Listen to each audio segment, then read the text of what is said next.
ఏంటో ఈ మధ్య వంటలు చాలా టేస్టీగా వస్తున్నాయి. ఏంటి అమ్మో టేస్టీగా వస్తున్నాయంటే అసలు వంటలు వచ్చా? నాకు చాలా వరకు వంటలు అసలు రావే రావు. యూట్యూబ్లో చూసి చాలా నేర్చుకుంటున్నాను. ఓకే కానీ అమ్మో నువ్వు ఇలా చెప్తున్నావు, నిన్ను చూసి నేర్చుకోవాలా లేదా అని అనుకుంటారేమో. మరీ అంత చెండాలంగా అయితే ఏం చేయను. చేసే కాడికి కొంచెం మంచిగా చేస్తాను. అప్పుడప్పుడు దరిద్రానికి మంచిగా రావు. ఓకే కానీ ఇప్పుడు ఏం పప్పు చేస్తున్నావు అని అంటారేమో. మనకు ఫేవరెట్ ఊర్లలో ఎక్కువ తినేది ఏంది? కందిపప్పు చాలా ఇష్టంగా తింటారు మన తెలంగాణ వాళ్ళు.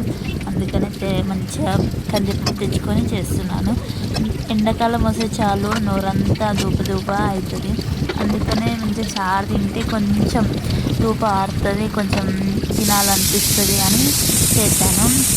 చేసిన తర్వాత అసలు కూడా ఉండలేదు తెలుసా. ఒకటే పూటకు ఫినిష్ అయిపోయింది. మా బావ కూడా చాలా బాగుంది అని చెప్పాడు. మీకు కూడా ఇలా నచ్చితే ఒకసారి ట్రై చేసి చూడండి వీలుంటే.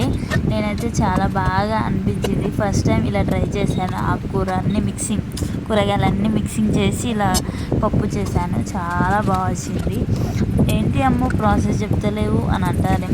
పప్పు తెలియని వాళ్ళు ఉంటారా ఇండియాలో? మనం ఫేవరెట్గా చేసేదే పప్పు. అందుకనే ప్రాసెస్ ఏం లేదు.